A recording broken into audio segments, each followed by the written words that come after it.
तेजा नावाच्या बैलाची खरेदी केलेली आहे विठ्ठल ड्रायव्हर बुतकर यांनी.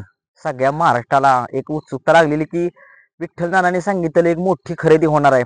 अजय शेट यांनी खरेदी केलेली आहे आणि विठ्ठल नाना यांनी एक चांगलीच खरेदी केलेली आहे. जालन्यातला बैल आहे आणि चांगलाच पळतोय तो. दोन्ही खांदी फिट बैल आहे.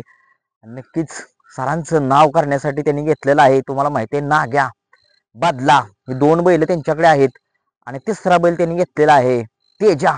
जालन्यातला बैल आहे. एक आखी रेठी बांधा. काल राजा बरोबर पळालेला हा बैल, गर्निकीचा राजा बरोबर. परंतु तुम्ही बघितलं तो निकाल होता पण दिला नाही निकाल. पण असू द्या, ते सगळ्यांनाच माहिती आहे प्रेक्षकांना की तो निकाल होता राजाचा आणि तेजाचा. पण जाऊ त्या खेळाचा प्रकार आहे, हारजीत होत राहते. निकाल शेवटी कमिटीचा निर्णय तो योग्यच असतो.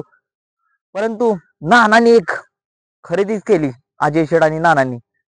आणि नानांनी सांगितलं की नानांना एक प्रश्न विचारण्यात आला की नाना हा बैल कुणागत दिसतोय कुणागत पळा याचा. आणि त्याने एक उत्तर एक चांगलं दिलं की माझा दुसरा सर्जाचा येऊ. नक्कीच बघा किती सर्जावरती प्रेम त्या नानांचं. आणि तो तेजा आता विठ्ठल नाना यांच्या दावणीला आलाय.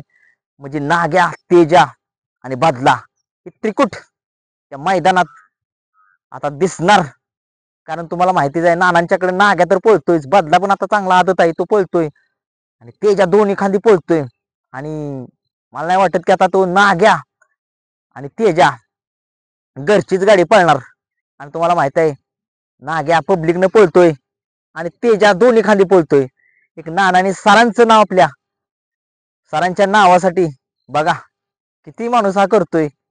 आणि माणसाचं खरंच कौतुक करावं एवढं कमीच आहे विठ्ठल नानांचं. माणसातला देव माणूस हा विठ्ठल नाना बुतकर. त्यांना खूप साऱ्या शुभेच्छा. त्यांचं आणि सरांचं नाव आणि अजय शेट यांचं नाव तेजा या बैलानं करावं अशी मनापासून इच्छा आहे. धन्यवाद.